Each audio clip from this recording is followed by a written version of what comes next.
मैं चित्रा त्रिपाठी, अब से सिर्फ एबीपी न्यूज पर। एबीपी न्यूज आपको रखे आगे।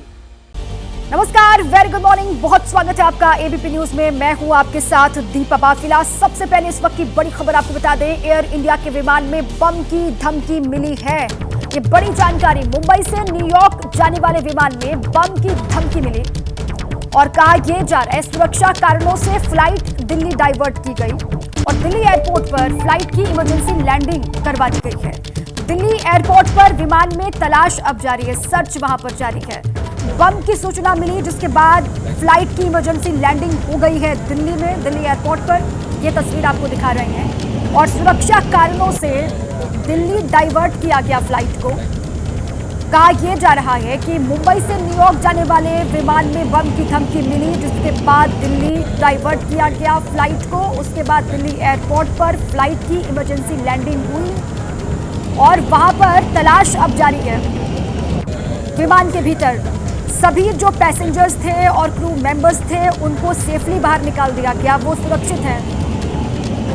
मुंबई से न्यूयॉर्क ये विमान जा रहा था, एयर इंडिया का विमान, जिसमें बम की धमकी मिली और उसके बाद दिल्ली डाइवर्ट किया गया। दिल्ली एयरपोर्ट की ये तस्वीर आप देख रहे हैं जहां पर सर्च अब किया जा रहा है विमान के भीतर। आईजीआई एयरपोर्ट पर विमान में तलाश लगातार जारी है। ये एक्सक्लूसिव तस्वीर आपको हम दिखा रहे हैं। बम की सूचना मिली जिसके बाद दिल्ली डाइवर्ट किया गया और ये दिल्ली एयरपोर्ट की इस वक्त तस्वीर आप दिखा रहे हैं। वरुण जैन मेरे साथ जुड़ चुके हैं और जानकारियों के साथ। वरुण, इस खबर पर और क्या नई जानकारी है आपके पास?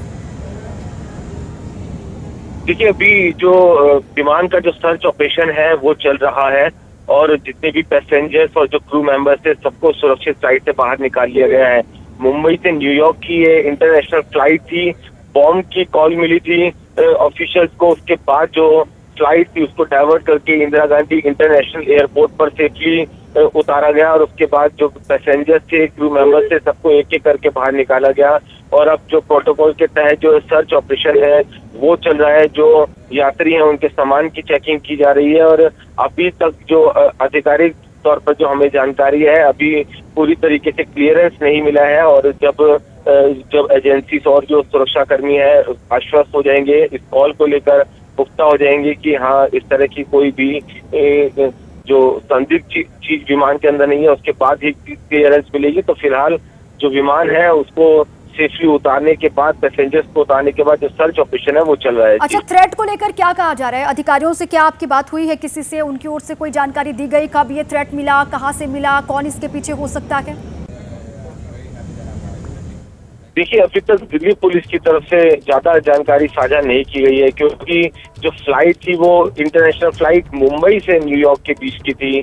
तो कहाँ पर ये जो बॉम्ब की कॉल है किस तरीके से मिली है वो अभी तक दिल्ली पुलिस की तरफ से साझा नहीं की गई है। लेकिन जो एहतियातन जो फ्लाइट थी उसको दिल्ली डाइवर्ट कर आईजीआई एयरपोर्ट पर उतारा गया है और यहाँ पर जो सेफ्टी प्रोटोकॉल्स है, जो सुरक्षाकर्मी है वो पूरे विमान की जांच कर रहे हैं और अभी कुछ ही देर में और एक अपडेट दिल्ली पुलिस की तरफ से जारी किया जा सकता है। तो फिलहाल अभी जो सर्च ऑपरेशन है वो विमान का चल रहा है।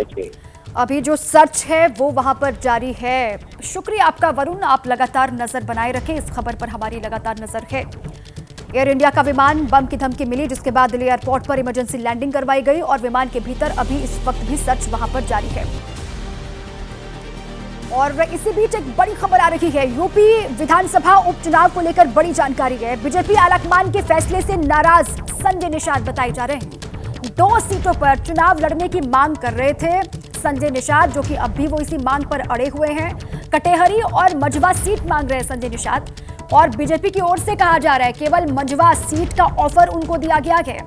मझवा सीट पर अपने सिंबल पर चुनाव लड़ाना चाहती है भारतीय जनता पार्टी, संजय निषाद की पार्टी को, और बीजेपी का जो ऑफर है उसको मानने को तैयार ही नहीं संजय निषाद, ये कहा जा रहा है। और वो बीजेपी आलाकमान के फैसले से नाराज हैं, इस वक्त ये जानकारी सामने आ रही है।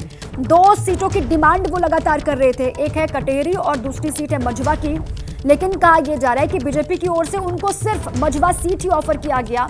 कहा यह जा रहा है कि सहयोगी निषाद पार्टी और आरएलडी को बीजेपी एक एक सीट दे सकती है 10 सीटों में से, लेकिन निषाद पार्टी की ओर से संजय निषाद ये चाह रहे थे कि उनको 2 सीट मिले, ऐसा होता हुआ नजर नहीं आया। अभी हालांकि उनको कौन सी सीट मिलेगी इसको लेकर सीट का ऐलान तो नहीं किया गया है आधिकारिक रूप से। कल मंथन हुआ दिल्ली में, जिसके बाद अब ये कहा जा रहा है कि संजय निषाद जो है वो बीजेपी अलकमान से नाराज हैं। और वीरेश पांडे इसी पर और जानकारियों के साथ जुड़ चुके हैं। वीरेश, ये खबर सामने आ रही थी कि 1 सीट उनको मझवा की निषाद पार्टी को मिल सकती है, लेकिन अब संजय निषाद जो है वो हाईकमान के इस फैसले से नाराज दिखाई दे रहे हैं। देखिए, फैसला ये है कि हाईकमान की तरफ से जो संदेश आया उसमें ये है कि जो मझवा की सीट है वो दी तो जाएगी, लेकिन सिंबल भारतीय जनता पार्टी होगा, जिस पर संजय निषाद हरगिज तैयार नहीं है। संदेश वाहकों को उन्होंने सोर्सेज के हवाले से खबर है कि ये संदेश दे दिया कि हम मझवा की सीट लेंगे और अपने सिंबल पर लेंगे।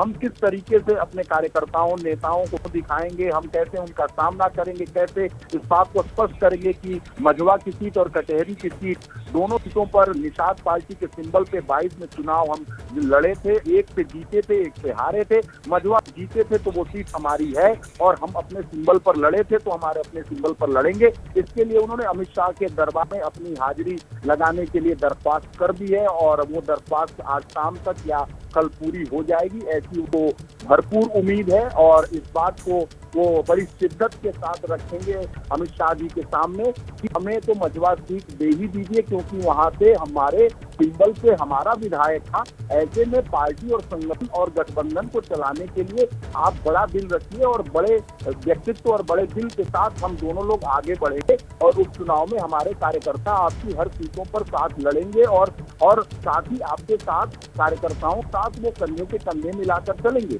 उनका एक स्पष्ट राय है, अगर सोर्सेज से माने, उनका कहना है कि अगर हमारा बल नहीं होगा तो बहुत सारी सीटें हमने 22 में अपनी गंवा दी थी।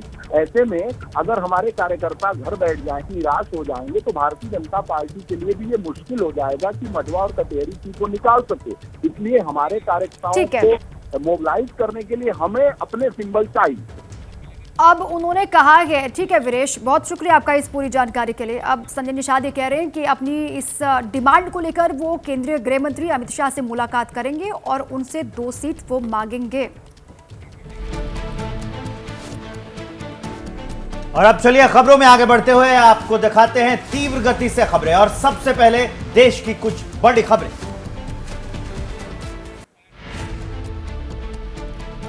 बहराइच में मूर्ति विसर्जन के दौरान पथराव हुआ। 2 पक्षों के विवाद में एक समुदाय के लोगों पर फायरिंग का आरोप है। गोली लगने की वजह से एक युवक की मौत हुई है, 7 लोग घायल हुए।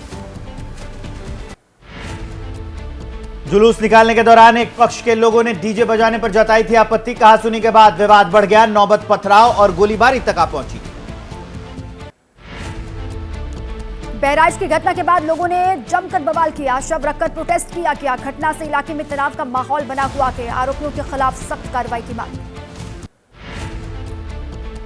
बहराइच में हुए बवाल मामले में एसपी वृंदा शुक्ला का बयान।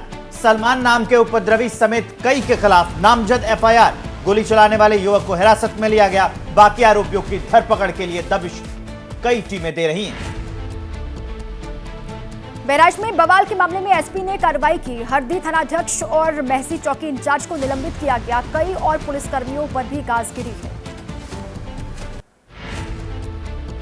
यूपी के सीएम योगी आदित्यनाथ का एक्स पर पोस्ट लिखा, बहराइच के महसी में माहौल बिगाड़ने वालों को बख्शा नहीं जाएगा, सभी को सुरक्षा की गारंटी देती है सरकार। झारखंड के गढ़वा में भी मूर्ति विसर्जन को लेकर विवाद हुआ। मूर्ति विसर्जन के रूट को लेकर हंगामा हुआ। हालात बिगड़ने पर पुलिस ने किया लाठीचार्ज। विवाद की आशंका को लेकर बदला गया था मूर्ति विसर्जन का रूट। पुराने रूट से ही मूर्ति विसर्जन करना चाहते थे ग्रामीण। पुलिस के रोकने पर लोगों ने पथराव किया।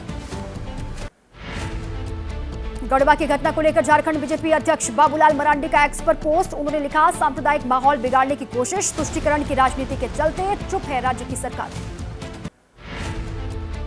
पश्चिम बंगाल के हावड़ा में अराजक तत्वों ने हमला किया। पूजा पंडाल में लिखे नारे के खिलाफ तोड़फोड़ की। पुलिस स्टेशन और पुलिस चौकियों को निशाना बनाया।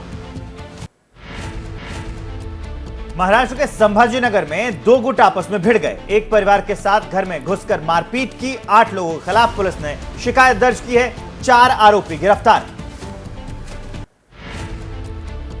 यूपी के अमरोहा में दशहरे के मौके पर रामलीला के कलाकार आपस में ही भिड़ गए। राम और रावण बने कलाकारों में मारपीट हो गई। घटना का वीडियो सोशल मीडिया पर वायरल। मध्य प्रदेश में मंत्री प्रहलाद पटेल के बेटे पर कांग्रेस ने दबंगई का लगाया आरोप। मंत्री के बेटे का पुलिसकर्मी को धमकाने वाले वायरल वीडियो शेयर कर सवाल उठाए। मध्य प्रदेश के जबलपुर में मंत्री प्रहलाद पटेल के बेटे का पुलिसकर्मी को धमकी देते वीडियो सोशल मीडिया पर वायरल। पुलिसकर्मी को वर्दी उतरवाने की धमकी दी। 9 अक्टूबर की रात का यह वीडियो बताया जा रहा है। ग्रेटर नोएडा वेस्ट में महिला ने अपने पति से मारपीट की। सीसीटीवी कैमरे में ये कहा सुनी और मारपीट की तस्वीरें कैद हो गई। विसरख थाना क्षेत्र के ग्रीन आर्क सोसाइटी का यह मामला है। गुजरात में बड़े ड्रग्स रैकेट का भंडाफोड़ हुआ। अंकलेश्वर में पकड़ी गई है 518 किलो कोकेन। अंतर्राष्ट्रीय बाजार में कोकेन की कीमत करीब 5000 करोड़ रुपए। गुजरात के भरूच जिले के अंकलेश्वर इंडस्ट्रियल इलाके में कोकीन की बड़ी मात्रा सीज की गई। दिल्ली और गुजरात पुलिस की यह संयुक्त कार्रवाई। नवी मुंबई में कॉम्प्लेक्स की छत पर आग लग गई। सूचना पर फायर ब्रिगेड की गाड़ियां पहुंची। आग लगने के कारणों की जांच की जा रही है। पुलिस की जांच के साथ बाबा सिद्दीकी हत्याकांड में खुल रही है नई परतें लगातार। हत्याकांड में शामिल थे 6 आरोपी। अभी तक 3 आरोपियों को गिरफ्तार किया जा चुका है। 3 शूटर्स की तलाश तेज। बाबा सिद्दीकी हत्याकांड में जीशान अख्तर की तलाश कर रही मुंबई पुलिस।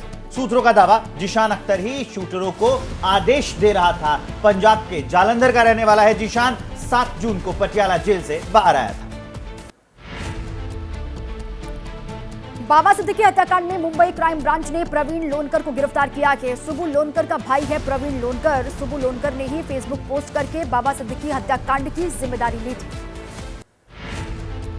मुंबई पुलिस ने दिल्ली के अलावा यूपी और हरियाणा पुलिस से संपर्क किया। आरोपियों के बैकग्राउंड, राज्यों में दर्ज मामलों की जानकारी हासिल करने की कोशिश है। ये लॉरेंस गैंग से कनेक्शन की भी जांच की जा रही है।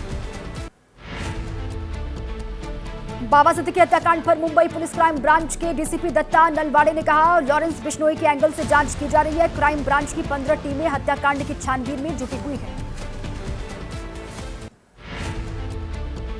पकड़े गए 2 आरोपियों के पास से 2 पिस्तौल और 28 कारतूस बरामद किए गए हैं। 21 अक्टूबर तक मिली आरोपियों की हिरासत। मामले में सभी पहलुओं की जांच हो रही है।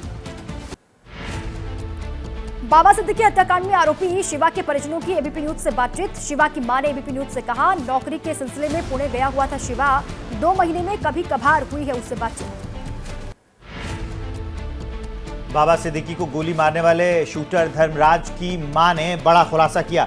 2 महीने पहले ही काम करने पुणे गया था धर्मराज। परिवार को भी नहीं पता वो इस मामले में कैसे शामिल हो गया। कैथल के गांव नरड़ का रहने वाला है। बाबा सिद्दीकी की हत्या मामले में आरोपी गुरनैल नरड़ गांव में फैला के गुरनैल का खौफ ये कहा जा रहा है। गांव के ही एक शख्स की भी हत्या उसने की थी। बाबा सिद्दीकी मर्डर केस में आरोपी गुरनेल सिंह का सोशल मीडिया अकाउंट से खुलासा। पुलिस कस्टडी के दौरान भी वीडियो बनाया था। जेल में ही लॉरेंस गैंग के संपर्क में आया था गुरनेल। बाबा सिद्दीकी के हत्यारों का बड़ा खुलासा। आरोपियों को जिशान और बाबा सिद्दीकी दोनों को मारने की सुपारी दी गई थी। बिश्नोई गैंग के टारगेट पर दोनों ही थे। पुलिस सूत्रों के हवाले से खबर शूटर से कहा गया था कि दोनों को एक साथ मारने का मौका नहीं मिल पाए तो जो भी सामने मिल जाए उसे ही मार देना। लॉरेंस बिश्नोई गैंग की वायरल पोस्ट की पड़ताल में जुटी हुई है केंद्रीय एजेंसियां। सुबु के नाम से है सोशल मीडिया हैंडल और लॉरेंस के करीबी शुभम से जोड़कर शुभु को देख रही है जांच एजेंसियां। मुंबई पुलिस बाबा सिद्दीकी हत्याकांड मामले की जांच के लिए मध्य प्रदेश के उज्जैन और ओंकारेश्वर पहुंची है। सूत्रों के मुताबिक एक आरोपी की आखिरी लोकेशन मध्य प्रदेश में मिली। एनसीपी नेता बाबा सिद्दीकी की हत्या पर बोले महाराष्ट्र के मंत्री छगन भुजबल। उन्होंने कहा कि सिर्फ सुरक्षा देना ही काफी नहीं है। धमकियां कहां से आई और क्यों आई इसकी जांच करना भी पुलिस का ही काम है। एनसीपी एससीपी नेता जितेंद्र आवाड़ ने कहा सरकार का पुलिस के काम में दखल देना गलत है। सत्ताधारियों के पुलिस प्रशासन में दखलंदाजी करने के कारण मुंबई के 12 बज गए। बाबा सिद्दीकी की हत्या पर बोले कांग्रेस नेता पृथ्वीराज चव्हाण। कहा अगर धमकियां मिली थी तो उन्हें उचित सुरक्षा क्यों नहीं दी गई। ध्वस्त हो चुकी है कानून व्यवस्था। शिवसेना नेता संजय निरुपम ने एनसीपी नेता बाबा सिद्दीकी हत्या मामले पर कहा, मुंबई पुलिस और सरकार को घटना में सख्त कार्रवाई करनी होगी, मामले में नहीं होनी चाहिए राजनीति। बीजेपी नेता शाहनवाज हुसैन का बयान, उन्होंने कहा कि बाबा सिद्दीकी की हत्या में 2 शूटर फौरन ही पकड़े गए, ऐसे मौके को भी भुनाने का काम कर रहा है विपक्ष। एबीपी न्यूज पर बोले शाहनवाज हुसैन, बाबा सिद्दीकी के पास थी पूरी सुरक्षा, घटना बेहद दुखद और दुर्भाग्यपूर्ण, लेकिन कांग्रेस पार्टी को लगता है जैसे मौका मिल गया हो। महाराष्ट्र के मुख्यमंत्री एकनाथ शिंदे ने कहा, विश्नोई गैंग हो या फिर कोई और, किसी को भी सरकार छोड़ेगी नहीं। जिनको धमकियां मिल रही हैं उनकी सुरक्षा की जिम्मेदारी सरकार की। बाबा सिद्दीकी की हत्या के बाद महाराष्ट्र में सियासी घमासान, महाविकास आघाड़ी ने कानून व्यवस्था पर सवाल उठाए, शिंदे सरकार को बताया भ्रष्ट सरकार। महाराष्ट्र के डिप्टी सीएम अजित पवार ने बाबा सिद्दीकी के बेटे जिशान सिद्दीकी से मुलाकात की, पिता की मौत पर ढांढस बंधाया, आरोपियों के खिलाफ सख्त कार्रवाई का भरोसा दिया।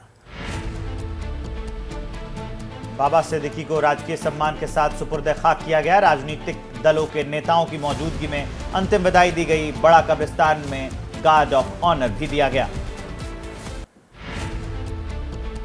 एनसीपी नेता बाबा सिद्दीकी की अंतिम यात्रा में उमड़ी भीड़, अंतिम सफर के दौरान लोगों का हुजूम वहां पर दिखाई दिया, सुरक्षा के बीच में तिरंगे में लिपटा बाबा सिद्दीकी का शव कब्रिस्तान पहुंचा। बाबा सिद्दीकी की अंतिम यात्रा में पहुंचे कई बड़े नेता, डिप्टी सीएम अजित पवार सहित दिग्गज नेताओं ने बाबा सिद्दीकी को अंतिम विदाई दी। बाबा सिद्दीकी के आवास पर कलाकारों का जमावड़ा लगा, श्रद्धांजलि देने के लिए पहुंचे बॉलीवुड के कलाकार पूजा भट्ट, सयाजी शिंदे और सलमान के भाई सोहेल खान दिखाई दिए। बाबा सिद्दीकी के घर पहुंचे सलमान खान और बाबा सिद्दीकी काफी करीबी थे, अक्सर दोनों के साथ तस्वीरें सोशल मीडिया पर वायरल हुई। मुंबई में सलमान खान के घर के बाहर बढ़ाई गई सिक्योरिटी, गैलेक्सी अपार्टमेंट में रहते हैं सलमान खान, बाबा सिद्दीकी से थी सलमान की गहरी दोस्ती। बाबा सिद्दीकी हत्याकांड में बड़ा खुलासा, सूत्रों के हवाले से खबर, 2.5 से 3 लाख रुपए में हत्या की सुपारी ली गई थी, सुपारी लेने में 4 लोग शामिल थे, सभी लोगों में 50-50 हजार रुपए बांटे जाने। 15 अक्टूबर को देश भर में अनशन करेगा आईएमए, सुबह 6 बजे से शाम 6 बजे तक होगा उनका अनशन। कोलकाता रेप एंड मर्डर मामले में चल रहे डॉक्टर्स के अनशन का समर्थन। पश्चिम बंगाल के मुख्य सचिव ने सभी मेडिकल संगठनों के 2-2 प्रतिनिधियों को आज बातचीत के लिए बुलाया, दोपहर 12 बजे स्वास्थ्य भवन में बैठक होगी। दिल्ली में महिला डॉक्टर से कथित यौन शोषण के मामले में उपराज्यपाल से मिलने पहुंचा आप डेलीगेशन से नहीं मिले उपराज्यपाल, मेडिकल सुपरिटेंडेंट की गिरफ्तारी की मांग। बुलडोजर एक्शन को लेकर दाखिल याचिका पर आज सुप्रीम कोर्ट में होगी सुनवाई, याचिकाकर्ता की मांग है अवैध तरीके से बुलडोजर चलाने के मामले में अधिकारियों की जवाबदेही तय होनी चाहिए। कांग्रेस सांसद शशि थरूर की याचिका पर सुप्रीम कोर्ट में होने वाली है सुनवाई, प्रधानमंत्री मोदी और शिवलिंग को लेकर की गई विवादित टिप्पणी से जुड़ा हुआ है यह मामला। झारखंड के चतरा से बीजेपी सांसद कालीचरण की बिगड़ी तबीयत, छाती में अचानक तेज दर्द के बाद बेहोश हो गए, सदर अस्पताल चतरा में प्राथमिक उपचार के बाद हायर सेंटर रेफर कर दिया गया। अल्जीरिया में भारतीय समुदाय को संबोधित करते हुए राष्ट्रपति द्रौपदी मुर्मू ने कहा कि हमारे राजनीतिक संबंध हमेशा से ही अच्छे रहे हैं, 1962 में आजादी के साथ ही अल्जीरिया से बने राजनीतिक संबंध। पीएम मोदी अचानक भारत मंडपम पहुंचे, गतिशक्ति अनुभूति केंद्र और ओडीओपी केंद्र का दौरा किया, विकास कार्यों का जायजा लिया, रेलवे ने 1 साल में 400 प्रोजेक्ट पूरा करने का रिकॉर्ड बनाया। विदेश मंत्री एस जयशंकर कल पहुंचेंगे इस्लामाबाद, शाम को एससीओ डिनर में होंगे शामिल, 16 अक्टूबर को होगा एससीओ शिखर सम्मेलन, भारत का प्रतिनिधित्व करेंगे विदेश मंत्री।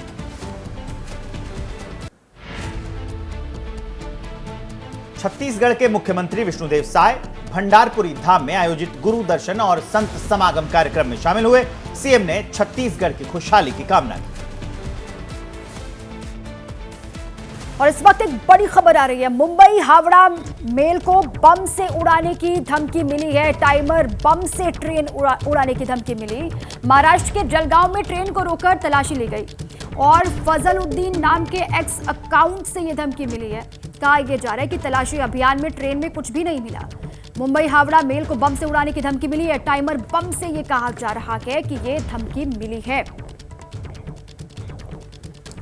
तो ये बड़ी अपडेट हम आपको बता रहे हैं, फजलुद्दीन नाम का एक्स अकाउंट है, उसी पर यह बात लिखी गई और अभी सर्च ऑपरेशन चलाया गया।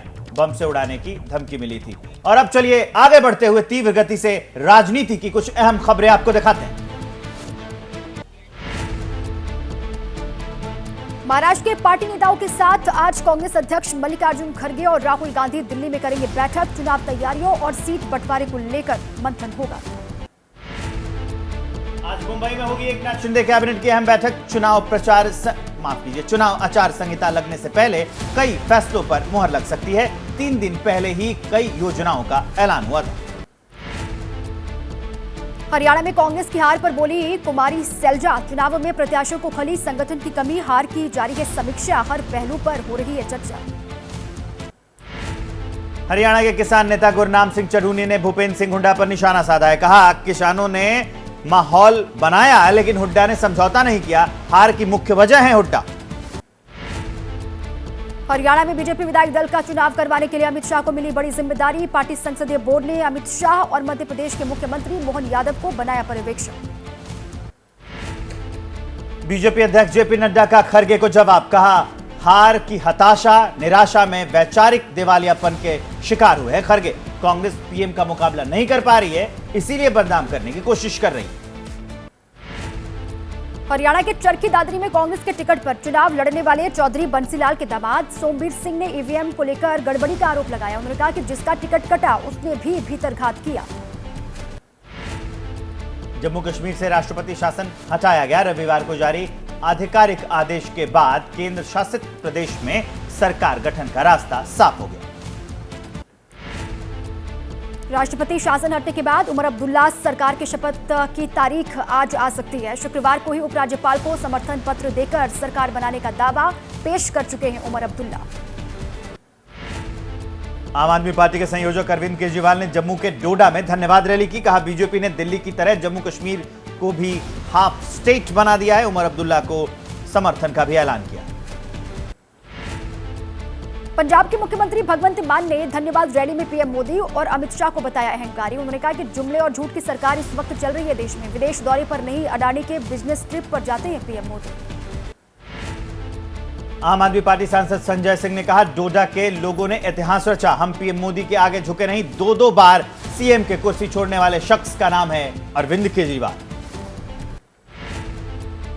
आज रांची में होगी झारखंड मुक्ति मोर्चा कार्य समिति की बैठक। हेमंत और शिबू सोरेन करेंगे अध्यक्षता। पार्टी विस्तार, चुनावी प्रचार प्रसार और गठबंधन से सीट शेयरिंग समेत तमाम मुद्दों पर होगी चर्चा। यूपी के विधानसभा की 10 सीट के लिए उपचुनाव को लेकर दिल्ली में मंथन हुआ। 8 सीट पर बीजेपी लड़ सकती है। आरएलडी और निषाद पार्टी को एक सीट मिल सकती है। 20 अक्टूबर तक लिस्ट जारी हो सकती है। राजस्थान की भी 7 विधानसभा सीटों पर होने वाले उपचुनाव को लेकर दिल्ली में जेपी नड्डा के घर पर बैठक। चुनावी तैयारियों और उम्मीदवारों पर हुई चर्चा। वसुंधरा राजे ने बैठक से दूरी बनाई। उत्तराखंड के सीएम पुष्कर सिंह धामी ने 2 टूक कहा। देवभूमि में नहीं चलेगा धर्मांतरण। धामी बोले उत्तराखंड के लोग जमीन और थूक जिहाद को कभी बर्दाश्त नहीं करेंगे। वक्फ बोर्ड संशोधन विधेयक पर बनी जेपीसी की आज मीटिंग होने वाली है। पहले सत्र में जमीयत उलेमा हिंद रखेगा अपनी राय और दूसरे सेशन में हिंदू धर्मगुरु और वकील रखेंगे अपना पक्ष। यूपी के लखीमपुर खीरी में नहीं थम रहा बीजेपी विधायक योगेश वर्मा को थप्पड़ मारने वाला मामला। हमला करने वाले वकील पर कार्रवाई न होने से विधायक नाराज हो गए और दोनों गनर वापस लौटा दिए। अपनी हिंदू स्वाभिमान यात्रा पर बोले केंद्रीय मंत्री गिरिराज सिंह, जब तक देश में सनातन जिंदा है तब तक देश सुरक्षित है। देश के कुछ नेताओं ने बांग्लादेश जैसे हालात पैदा करने की कोशिश की। और एक बड़ी खबर आ रही है, वो जानिए। हरियाणा में सरकार गठन को लेकर 16 अक्टूबर को चंडीगढ़ जाएंगे अमित शाह। विधायक दल की बैठक में शामिल होंगे अमित शाह। मुख्यमंत्री के नाम की औपचारिकता भी पूरी करेंगे। मध्य प्रदेश के सीएम मोहन यादव भी साथ में जाएंगे। हरियाणा के पर्यवेक्षक हैं अमित शाह और मोहन यादव। 17 अक्टूबर को हरियाणा में शपथ ग्रहण समारोह होना है। उससे पहले अमित शाह हरियाणा जाएंगे और जो मुख्यमंत्री के नाम को लेकर औपचारिकता है उसको पूरा करेंगे। विधायक दल की बैठक में भी अमित शाह शामिल होंगे।